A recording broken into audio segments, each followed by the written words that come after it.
क्या बात है शालू, सुस्त क्यों नजर आ रही हो? ऑफिस से लौटते राजेश को मेरी उदासी पहचानने में 1 मिनट का समय भी नहीं लगा। आज एक बुरी खबर सुनने को मिली है। मेरी आंखों में आंसू भर आए। कैसी खूब बुरी खबर? वे फौरन चिंता से भर उठे।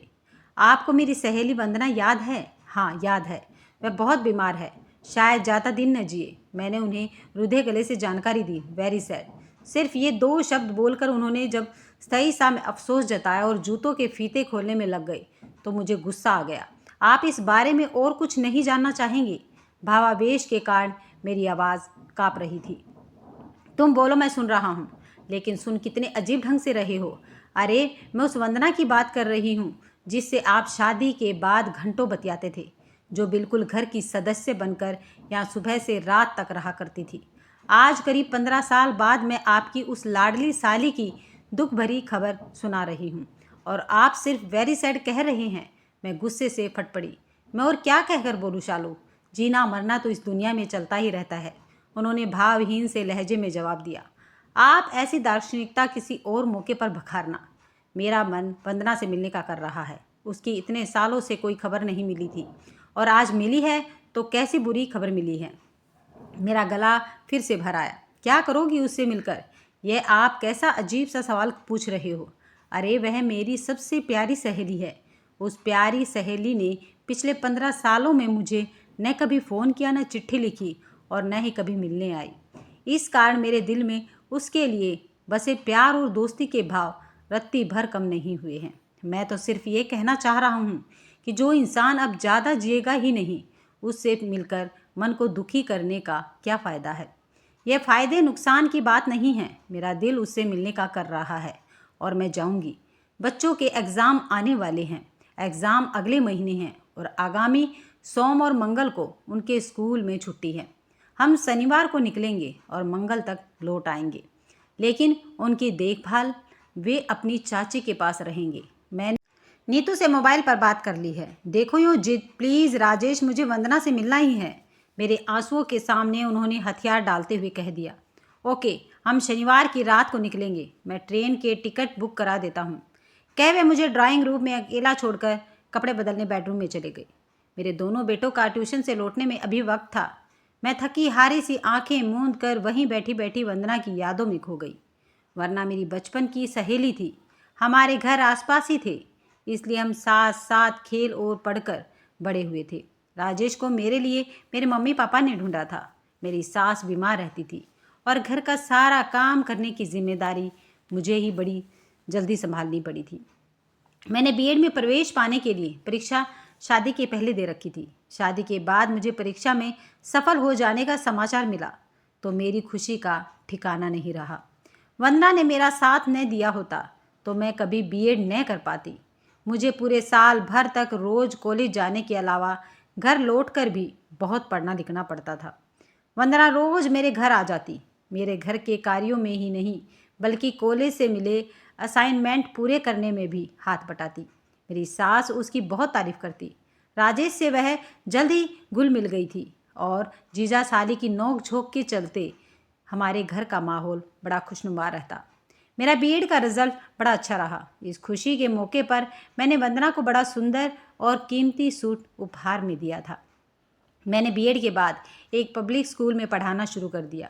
वंदना पहले की तरह रोज़ तो नहीं, पर सप्ताह में 2-3 बार तब भी हमसे मिलने आ जाया करती थी। राजेश के साथ फ़ोन पर किसी भी विषय पर लंबी लंबी चर्चा करती। वह तो शुक्र था कि इन दोनों के बीच फ़ोन पर बातें मुफ्त में होती थी, क्योंकि राजेश ने एक खास स्कीम फ़ोन कंपनी से ले रखी थी।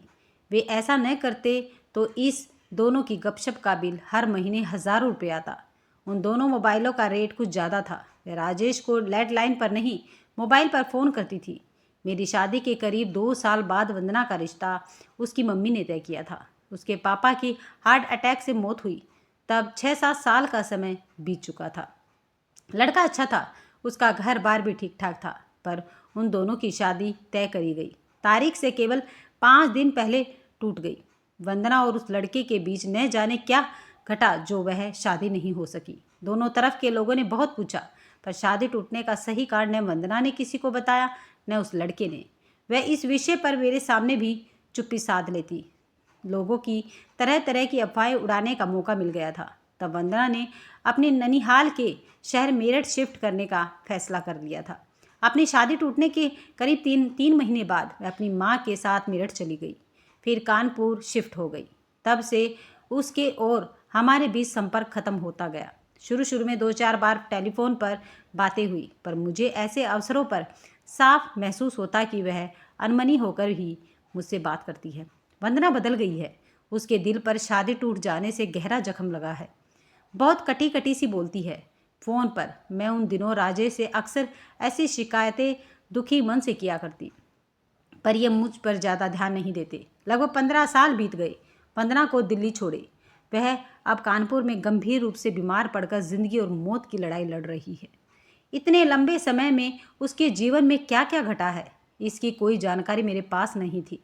शनिवार को हम दोनों गाड़ी से चल दिए। सारे रास्ते में मैंने वंदना को याद करते हुए कई बार आंसू बहाए। अपनी सीट पर बैठे हुए जिस अंदाज में राजेश बार बार करवट बदल रहे थे, उससे यह साफ जाहिर हो रहा था कि वे भी कुछ बेचैन हैं। स्टेशन से पहले ही उन्होंने किसी को मोबाइल से कहा 5 मिनट में बाहर आते हैं। कानपुर स्टेशन से बाहर आने के बाद जिस बात ने मुझे बड़ा हैरान किया, वह थी एक ऑटो रिक्शे वाले का राजेश को सलाम करना और बिना हमसे पूछे हमारा बैग उठाकर अपने रिक्शा की तरफ बढ़ जाना। यह ऑटो वाला आपको कैसे जानता है? मैंने अचंभित स्वर में पूछा, तो राजेश गंभीर अंदाज में मेरा चेहरा ध्यान से देखने लगा। मेरे सवाल का जवाब दीजिए ना। उन्हें हिचकिचाते देख मैंने उन पर दबाव डाला। शालू, तुम वंदना से मिलना चाहती हो ना? उन्होंने संजीदा लहजे में मुझसे ये पूछा। हम यहाँ इसलिए तो आए हैं। उनका सवाल सुनकर मेरे मन में अजीब सी उलझन के भाव उभरे। हाँ, और अब तुम मेरी एक प्रार्थना पर ध्यान दो प्लीज़। आगे आगे जो घटेगा उसे लेकर तुम्हारे मन में कई तरह की भावनाएं और सवाल उभरेंगे। तुम कृपया करके उन्हें अपने मन में ही रखना। आप ऐसी अजीब सी बंदिश क्यों लगा रहे हैं मुझ पर? क्योंकि कुछ सवालों के जवाब दिए नहीं जा सकते। शब्दों से मनोभावनाओं को व्यक्त करना हमेशा संभव नहीं होता है।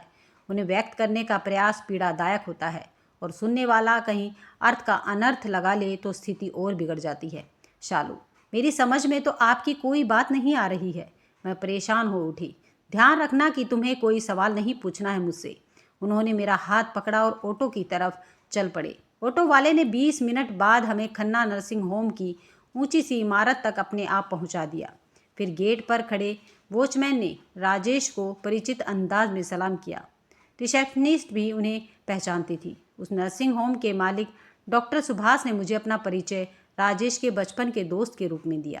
वहाँ की सिस्टर और आयाओं की मुस्कान साफ दर्शा रही थी कि वे सब राजेश को अच्छी तरह जानते पहचानते हैं। मेरी जानकारी में राजेश कभी कानपुर नहीं आए थे, लेकिन इन सब बातों से मेरे लिए यह अंदाज़ा लगाना कठिन नहीं था कि यहाँ मुझसे छिपा कर वे आते रहे हैं। उन्हें अपनी कंपनी के काम से अक्सर टूर पर जाना पड़ता है। मेरी जानकारी में आए बिना उनका यहाँ आना कोई मुश्किल काम न था। मुझसे क्यों छिपाते रहे हो आप यहाँ अपना आना? मैं राजेश से यह सवाल पूछना चाहती थी, पर उन्होंने तो पहले ही कोई सवाल पूछने पर बंदिश लगा दी थी। मुझे डॉक्टर सुभाष के पास छोड़कर राजेश बिना कुछ कहे कक्ष से बाहर चले गए। डॉक्टर साहब ने मेरे लिए चाय मंगवाई और फिर मुझसे बातें करने लगे। राजेश को मैं सालों से जानता हूँ, पर वे ऐसा हीरा इंसान है इसका अंदाज़ा मुझे पिछले 1 साल में ही हुआ है। भाभी जी, उनकी आंखों में अपने दोस्त के लिए गहरे सम्मान के भाव मौजूद थे। मेरी समझ में नहीं आया कि वे क्यों राजेश को हीरा कह रहे हैं, सो मैं खामोश रही। वैसे मैं सारे मामले को समझने के लिए बड़ी उत्सुकता से उनके आगे बोलने का इंतज़ार कर रही थी।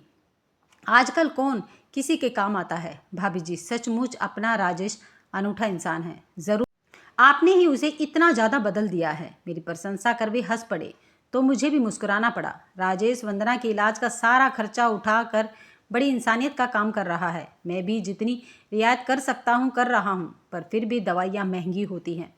आपकी सहेली के इलाज पर 1.5-2 लाख का खर्चा तो ज़रूर हो चुका है आप लोगों का। यहाँ का हर कर्मचारी और डॉक्टर राजेश को बड़ी इज्जत की नज़रों से देखता है। भाभी जी, यह दर्शाए बिना कि मैं इस सारी जानकारी से अनजान हूँ। मैंने वार्तालाप को आगे बढ़ाने के लिए पूछा। अब वंदना की तबीयत कैसी है?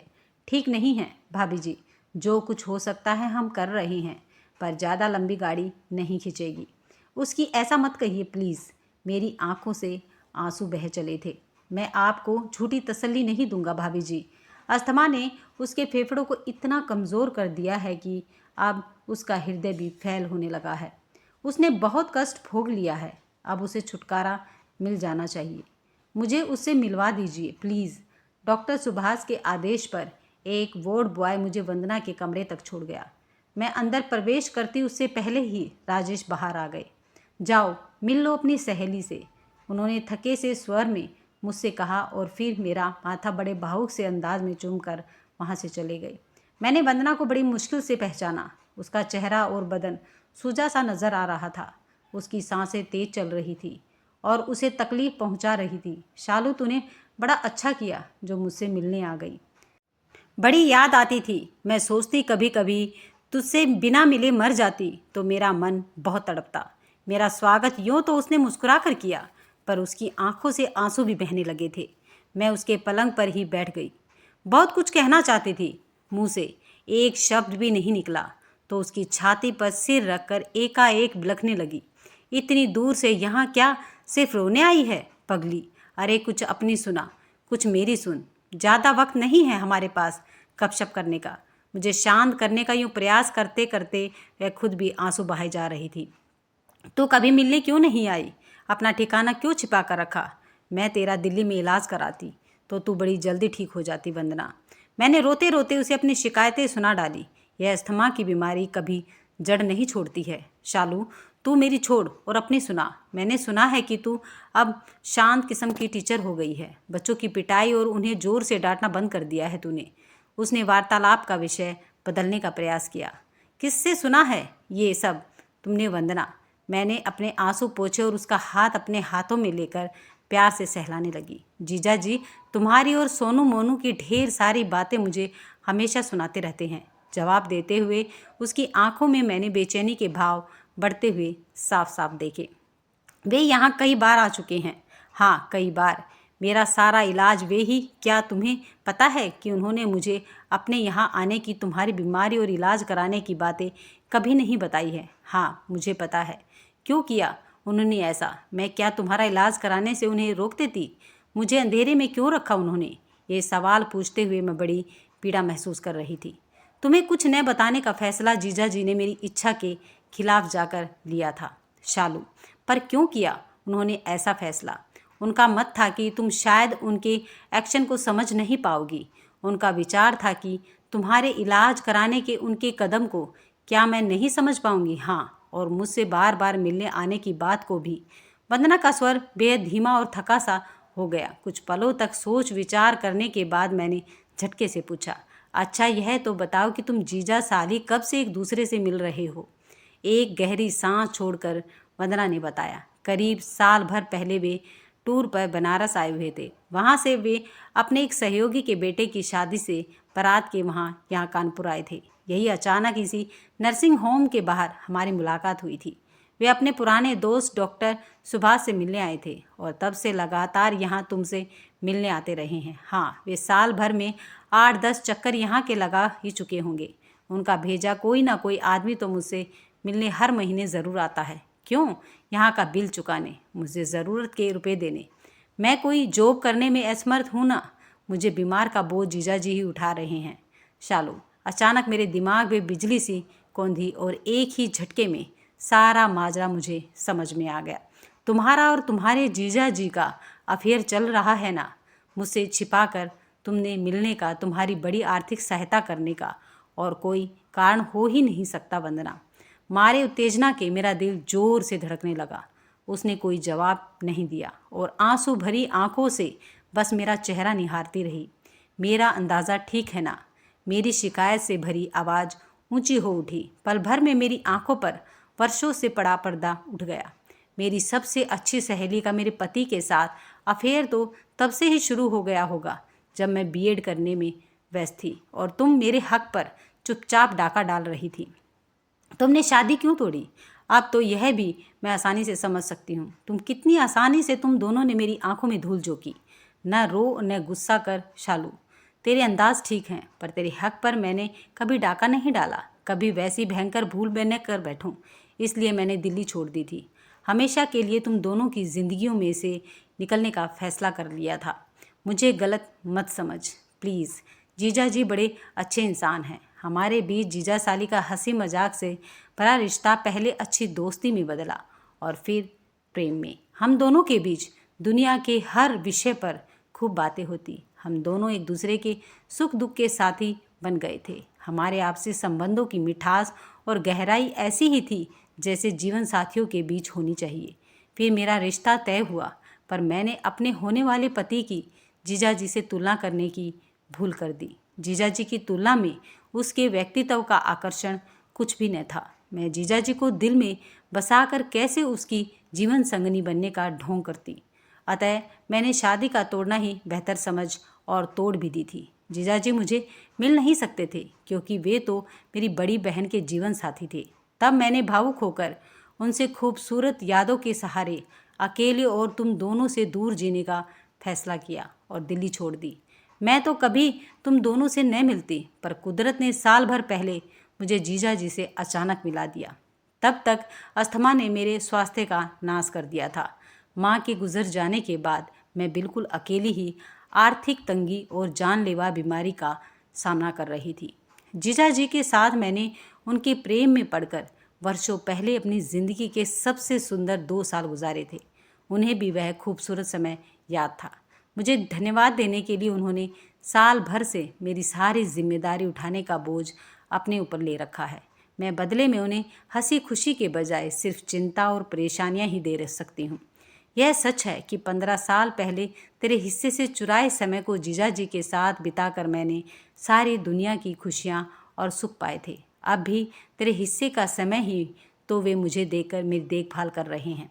तेरी इस एहसान को मैं ज़िंदगी में तो कभी नहीं चुका पाऊंगी। शालू, अगर मेरे प्रति तेरे मन में गुस्सा या नफरत हो तो मुझे माफ़ कर दे। तुझे पीड़ा देकर मैं मरना नहीं चाहती हूँ। देर तक बोलने के साथ साथ रो भी पड़ने के कारण उसकी सांसें बुरी तरह से उखड़ गई थी। मैंने उसे छाती से लगाया और रो पड़ी। मेरे इन आंसुओं के साथ ही मेरे मन में राजेश और उसे लेकर पैदा हुए शिकायत, नाराजगी और गुस्से के भाव जड़े जमाने से पहले ही बह गए। उस दिन उसकी पत्नी होकर भी मुझे लगा जैसे मैं ही मर गई हूँ, क्योंकि सच जान लेने के बाद कुछ औरतें जीती नहीं हैं, बस निभाती हैं। अगर आपको ये कहानी पसंद आई है तो वीडियो को लाइक, शेयर और चैनल को सब्सक्राइब करना मत भूलिएगा।